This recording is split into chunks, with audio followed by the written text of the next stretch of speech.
My name is Daniela and this is the story of how one meeting changed everything in my life. I was working in Malabo, the capital city of Equatorial Guinea, a place full of life, laughter, and the smell of the sea. Every morning, I took the same bus to El Gran Shipping Mall, one of the biggest and most beautiful malls in the country. From the windows of the building, you could see ships moving slowly across the ocean, shining under the tropical sun. I worked there in a small but elegant perfume shop. The glass shelves were always clean, and soft music played in the background. People came from everywhere: business people, tourists, soldiers, and families. I loved my job because it allowed me to talk to all kinds of people and hear their stories. At that time, I was married to a man everyone respected, Captain Man, an officer in the Equatorial Guinea Army. He was strong, serious, and loyal to his work.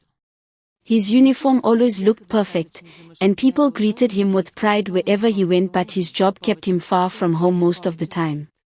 Some days he was in Bata, some days in Evanayang, sometimes even across the border for training.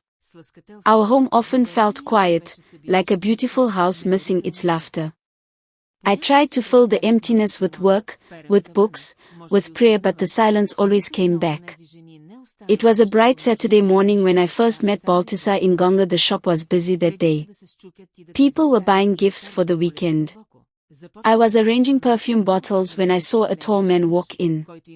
He looked calm, confident, and his presence immediately caught my attention. He wore a clean white shirt and dark sunglasses, and there was something about him that made everyone around go quiet for a moment. "Good morning," he said, his voice deep but gentle. "Good morning, sir," I replied. "Can I help you find something?" He smiled and said he was looking for presents for his children, perfume for his daughter, and maybe a small gift for his son. As we talked, I learned his name, Mr. Baltisa in Gonga, the leader of the National Financial Investigation Agency. I didn't know much about his world, but I could tell he was someone with great responsibility. The way he spoke, calm, respectful, careful with every word, showed the kind of man he was. He told me about his family, how his daughter loved soft, flowery scents, and how his son always asked him to bring something small whenever he came home from work. I helped him choose 2 gifts, wrapped them neatly, and he thanked me with a warm smile before he left. He said, "Thank you, Daniela. You've made this simple shopping day feel special." That was the first time I heard him say my name. The next week, he came again. Then the week after that. At first, it was just business, buying small things, talking about perfume and work. But slowly, our conversations grew deeper. He began to ask about my life, about my work, about the sea I loved watching every morning. I learned that he was married too, to a woman named Mary in Gonga, a teacher known for her kindness. He spoke about her with respect, but there was a quiet sadness behind his words, as if something in his heart was missing. He once said to me, "Sometimes, Daniela, people think power makes you strong. But it can make you lonely too." From that day, we began to understand each other in ways that didn't need many words. Our friendship became something more, something neither of us planned. He would stop by the shop just to say hello. Sometimes we would have coffee after work. Other times, we walked near the sea, talking about life, about dreams, about how difficult it was to balance duty and happiness. When I was with him, time felt softer. He made me laugh again. He noticed small things like when I wore a new perfume or when I was tired from a long day. But every time I went home, guilt followed me. My husband, Captain Man, was away most days, but still he was my husband. I told myself that what I had with Baltisa was only friendship. Yet deep inside, I knew it had already grown into something stronger, something dangerous, something real. One evening, as we watched the sunset by the ocean, Baltisa said quietly, "Daniela, I don't know why, but when I'm with you, I feel peace." I couldn't look at him. I just nodded, because I felt the same days turned into months. We met in quiet places, away from curious eyes. He'd bring me little gifts, a book, a letter, sometimes a rose. Nothing too big, but everything filled with meaning. He told me stories about his work, about fighting corruption, protecting his country's money, and the pressure that came with being in such a high position. He trusted me with his worries, and I trusted him with my heart, but the truth cannot stay hidden forever. Malabo is a small city, people talk, and whispers travel fast. One afternoon, a friend came to me and said, "Daniela, people are starting to talk about you and Mr. Ngonga. Be careful." I felt my stomach twist. The next day, Baltisa came to see me, his face serious. "Someone in my office has been watching," he said quietly. "They've told my wife." I didn't know what to say. When everything changed, his wife, Mary Ngonga, did not come to confront me. Instead, she sent me a short message through a friend. It said, "I will not fight you, Daniela. I just hope you understand that love built on silence always finds its voice someday." Those words broke something inside me. I knew she was right, and yet, my heart refused to let go. Baltisa was soon sent to another region for work, a new project, far from Malabo. Before he left, we met one last time by the sea. The wind was soft, and the sky was turning orange. He held my hand and said, "Maybe this is not goodbye, Daniela. Maybe it's just a pause." Tears filled my eyes, but I tried to smile. "Then I'll wait for the next chapter," I whispered. He kissed my forehead, and for a long moment, neither of us spoke. Then he turned and walked away, leaving me standing there with the sound of the ocean and the echo of his promise. Months passed like waves, one after another, calm then strong, and I tried to move on. But even when I smiled at work, even when I walked through the mall, I could still hear his voice somewhere in my mind. One quiet evening, when the rain had just stopped and the smell of wet earth filled the air, my phone rang. The name on the screen made my heart stop for a moment. I didn't answer. My hands were shaking. When I finally pressed accept, his deep, familiar voice came through the line. "Daniela," he said softly. "Are you okay?" Hearing his voice again after so long was like waking up from a long sleep. I didn't know what to say at first. I whispered, "I'm fine. I didn't think you would call." He was silent for a few seconds, then said, "I'm back in Malabo for a conference. But that's not why I called. I want to see you, Daniela. Can you meet me?" My heart started to race. I didn't ask questions. I just said yes. He told me to meet him at Hotel Sofitel Sepopo Lugov, one of the most beautiful hotels in Malabo, near the beach, surrounded by green palm trees and soft white sand. The place looked like a dream, with lights that reflected on the ocean water at night. When I arrived, he was waiting for me in the lobby. He looked the same, calm, elegant, but with tired eyes, as if life had been heavy on him lately. When our eyes met, everything else disappeared. "Daniela," he said quietly, walking toward me. I smiled shyly. "You look the same, Baltisa," he laughed softly. "And you look even more beautiful than I remembered." We didn't need many words. There was something in the air, a mix of happiness, fear, and old love that had been waiting for this moment. He had reserved a suite with a balcony that faced the ocean. From there, you could see the waves glowing under the moonlight. It felt like the whole world had gone silent, leaving just the two of us. The first night, we talked for hours. About everything and nothing. He told me about the months away, about how he missed Malabo, how every time he looked at the sea, he thought of me. I told him about my lonely evenings, about how I kept myself busy but could never forget him. There was laughter, tears, and long silences filled with meaning. Sometimes our hands touched, sometimes our eyes met and said what words could not. He said, "Daniela, do you ever think about us?" "All the time," I whispered. That night, we stayed close, not only with our bodies, but with our hearts. The feeling was strong, almost like the first time we met. The second night we had dinner together in the hotel restaurant. The sound of soft jazz music filled the air, and candles flickered between us. Baltisa looked at me and said, "I've been in rooms full of powerful people, but I've never felt as alive as I do sitting here with you." I smiled, touched by his words. Maybe it's because this is real, I said. We went back to the room, opened the balcony doors, and stood watching the moonlight dance over the waves. The wind played with my hair, and he gently tucked a strand behind my ear. His touch was warm, full of tenderness. We didn't need to speak. The silence between us said more than any words could. That night was full of closeness, warmth, and the kind of love that happens only once, the kind that feels dangerous but too deep to deny. The third night was quiet and heavy with emotion. We both knew his stay was ending. The next day, he would return to his world, to his responsibilities, to his family, to the life he could not leave. We sat together by the balcony, wrapped in a blanket, listening to the waves below. The air smelled like the sea and jasmine. I wish time could stop, he said softly. Me too, I whispered. He looked at me, his eyes shining with tears. I don't know what the future will bring, Daniela. But no matter where I go, you'll always be part of me. You are my quiet place in a noisy world.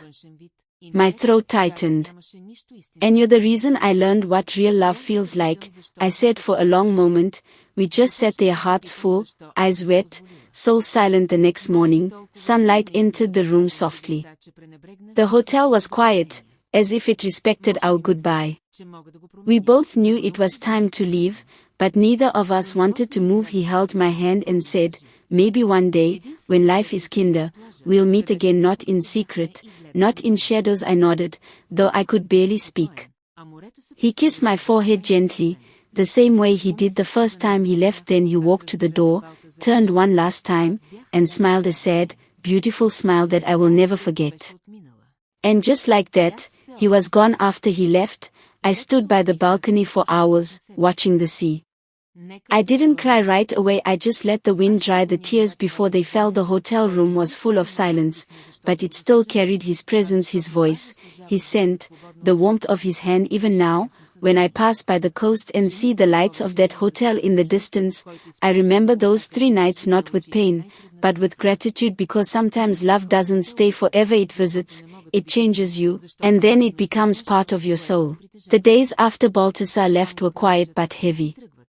I went back to my usual life, to work, to the familiar smell of perfume and the sound of soft music inside the shop. On the outside, I smiled, greeted customers, and spoke politely, but inside, I felt empty.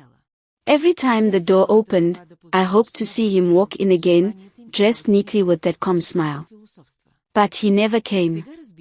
Sometimes I called his number, just to hear the ringtone, but he didn't answer. I told myself he was busy. That government work kept him far away again.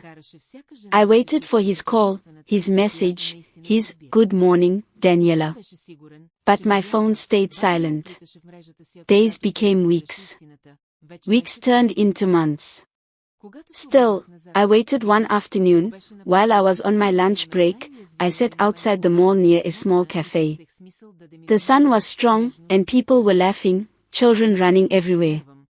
Life around me was full of joy, but my heart felt far away from it. Then, suddenly, I heard someone call his name. 2 men sat behind me, talking about politics and government work. One of them said, "Yes, Mr. Baltisa Ingonga was at the conference in Bata last week. He was not alone this time. He came with a young lady, very beautiful." They say. The words froze me in place. I turned slightly, pretending to fix my bag, but I was listening closely. The other man laughed. "You mean the woman from the ministry? People say they've been traveling together often now. She's always by his side."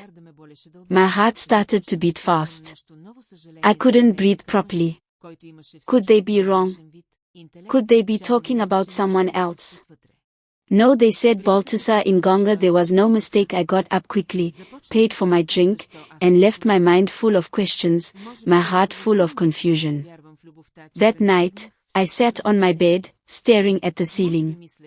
The sound of rain outside mixed with the noise in my head. Why hadn't he called me? Why hadn't he told me anything? Had everything we shared been a lie? I remembered his words from the hotel, "You are my quiet place in a noisy world." Now, those words felt like glass, sharp, painful, cutting through the silence for days. I tried to ignore what I had heard. I told myself, maybe it's just gossip. Maybe it's work-related. Maybe it means nothing. But my heart didn't believe my own lies. A few weeks later, a woman I knew from the perfume shop, one of our regular customers, came in with a smile. She was a talkative woman who loved to share the latest news in town. She said, "Daniela, have you seen the photos from the government gala last week? Oh, everyone looked wonderful. Even Mr. Ingonga was there with that beautiful lady. What was her name again? Evelina, I think. She works in the financial ministry." My hands trembled. I tried to stay calm and asked softly, "Evelina?" "Yes. Evelina Ngema," she said. "Young, intelligent, always smiling. They say they are very close, maybe more than close." She laughed and went on talking, not knowing she had just broken something inside me. After she left, I went to the back of the shop, closed the door, and sat down. Tears came without warning. I tried to hold them back, but they kept falling. I remembered every promise, every look, every word he said, and suddenly they all felt empty.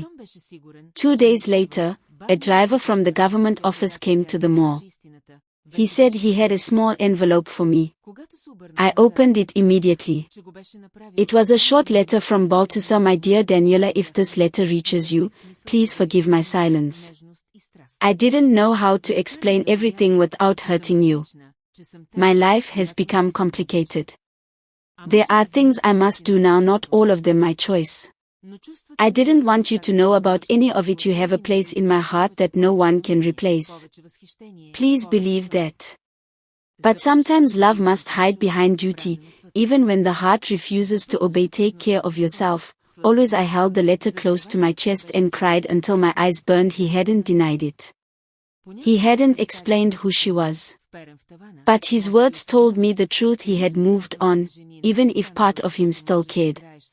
He didn't want me to find out. But I had the days that followed were the hardest. I couldn't eat properly.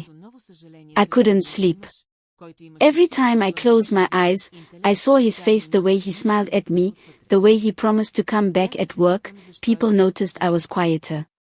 My friends asked, "Are you okay, Daniela?" I always said, "Yes, I'm fine." But I wasn't angry at him. Not really.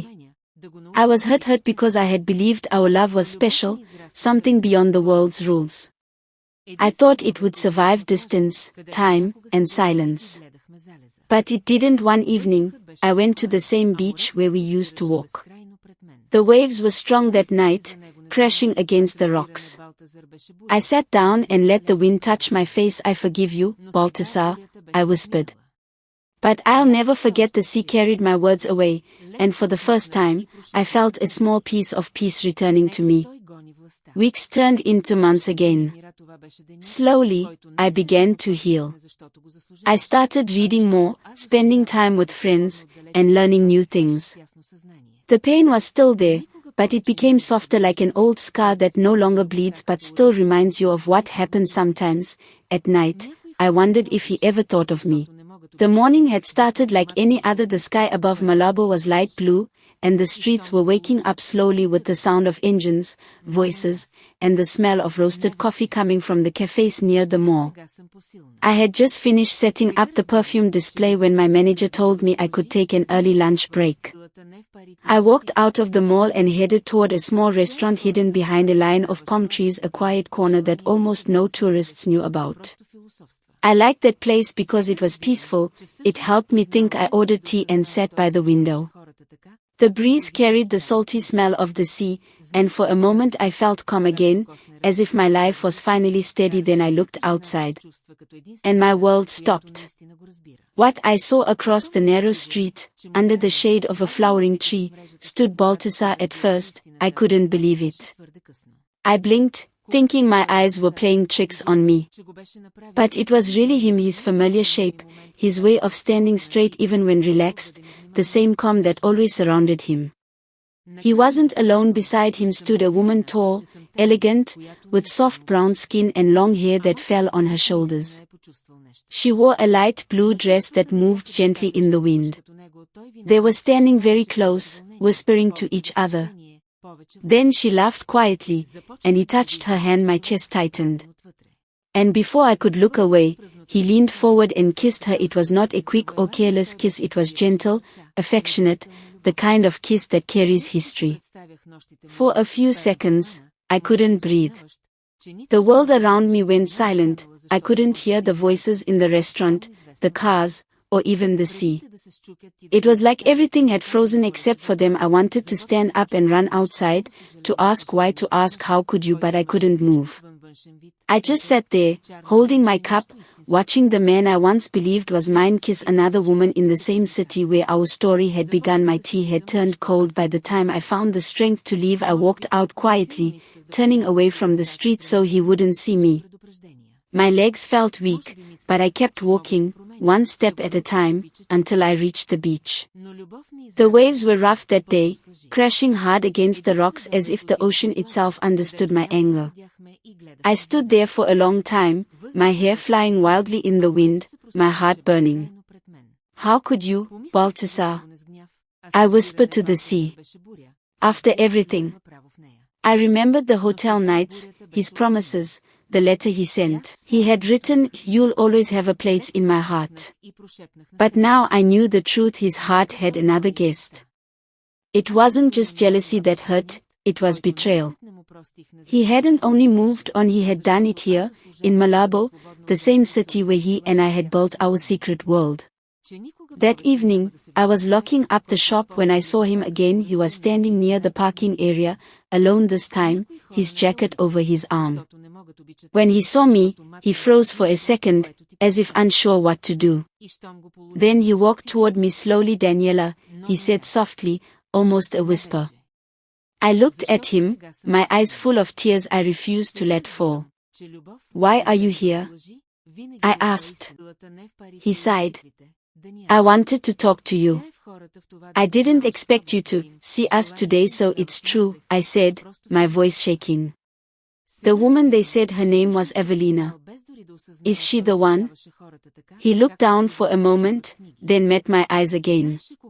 "Yes," he admitted quietly. "I didn't want you to find out this way." 1,000 words rushed to my lips, but none came out. "Was I just a secret to you, Baltisa?" I finally asked. "Something to fill your lonely days?" "No," he said firmly. "You were never that. You were real. You still are. But my life, my work, everything became too complicated. I thought keeping the truth from you would protect you." "Protect me?" I said bitterly. "From what? From the truth, or from your guilt?" He didn't answer. The silence between us was heavy, full of memories that suddenly felt distant. Finally, I took a step back. "You don't owe me anything anymore, Baltisa. Not explanations, not promises. I understand now." He reached out as if to hold my hand, but I pulled away. "Daniela," he said softly, "I never wanted to hurt you." "But you did," I replied. "And maybe that's what hurts the most, that you didn't even have to try for a moment." I saw pain in his eyes, real pain, as if my words had touched something deep inside him. He opened his mouth to speak, but then stopped. Instead, he just nodded slowly. "I wish things had been different," he said. "So do I," I whispered. Then I turned and walked away, not looking back. That night, I couldn't sleep. Every time I closed my eyes, I saw them together, his hand on hers, the quiet smile on his face. But after the tears dried, I realized something important. I had survived it. I had seen the truth with my own eyes and still stood strong. The woman who had once waited by the phone, who had once lived for someone else's call, was gone. I was still here, breathing, living, healing. The next morning, I went back to work. I looked in the mirror and saw not the broken woman from before, but someone braver. Someone who had loved deeply and learned even deeper lessons. Love, I understood, doesn't always end with goodbye, it sometimes ends with truth. Days passed, but the ache inside me did not fade easily. Every corner of Malabo reminded me of him, the narrow street where he used to wait for me, the small cafe by the sea where we shared coffee and secrets, the soft rain that fell on evenings when he held me close and whispered words that now felt like lies. But as I began to see clearly, I also began to see who Baltisa really was. Baltisa was not just a man of charm, he was a man of control. He knew how to speak, how to look, how to make a woman feel seen in a way that made her forget everything else. He had that kind of voice that could make any truth sound like poetry. And he used it not for love, but for conquest. I started hearing stories, quiet ones told in whispers among women who thought they were the only ones. Women who had believed in him, trusted him, maybe even loved him like I did. There was Evelina, the woman I had seen him with, graceful, elegant, always dressed as if the world were watching. Her husband, Minister Ondo, was one of the most powerful men in the country, a senior government official who managed national projects and foreign contracts. I realized why Baltisa had chosen her. It was not only her beauty that caught him, it was her connection, her influence. Through her, he could reach the highest tables of power. Then there was Lucia, the quiet wife of Colonel Mba, a military man feared by many. Lucia had a sadness in her eyes that Baltisa noticed. He offered her comfort, laughter, an escape, but behind it, he wanted access to her husband's protection, his secrets, his reach within the army. Another name I heard was Maria Esangui, a well-known lawyer married to Ambassador Isono, a man respected abroad. Baltisa had written her letters too, the same kind he once wrote to me, full of tender words, promises, and dreams of a shared future. But when she asked him to make things official, he disappeared, leaving only a note: "You'll always have a place in my heart." That was his pattern. He said those same words to many of you like a signature at the end of every false love story he wrote. The more I learned, the clearer it became. Baltisa's world was built on manipulation. He didn't love women for who they were, he loved what they could give him: power, attention, access, and sometimes just the thrill of winning their hearts. But there was something even darker behind it. Baltisa had always wanted to be close to men who ruled the country, men with influence, money, and protection. By getting close to their wives, he felt untouchable. He wanted to prove that he could take from those who thought they had everything. It was like a game to him, a dangerous game of pride and ego. When I thought about it, I remembered how he used to talk about understanding power. He would say, "Power isn't in money or titles, Daniela. It's in people, in knowing their weaknesses, their desires." At the time, I thought he was being philosophical. Now, I realized he was confessing without even meaning to. He studied people the way others study books. He knew when to listen, when to touch a hand, when to smile. He made every woman feel like she was the only one who truly understood him. And once he was sure she trusted him, he slowly pulled her into his web, and by the time she realized the truth, it was too late. When I looked back, I saw how he had done it to me too. He found me at my most vulnerable, when I was lonely and searching for meaning. He gave me attention, kindness, and passion. He made me believe that I was different, that I was the one he truly loved. And maybe for a moment, he did feel something. But feelings were not enough for a man like him. He always wanted more excitement, more admiration, more power. I began to see him as a man who was empty inside. He filled his emptiness with people, with flattery, with conquest.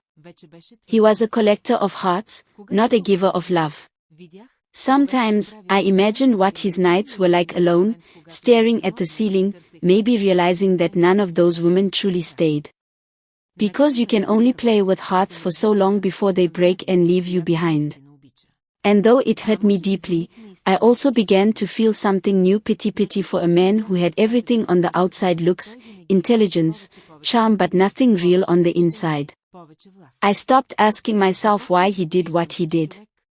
Instead, I started asking myself why I allowed it. Maybe I wanted to believe in love so badly that I ignored the warnings. Maybe I thought I could change him, teach him to love honestly. But love doesn't grow in a heart full of lies. One afternoon, I went to the beach where we used to sit and watch the sunset.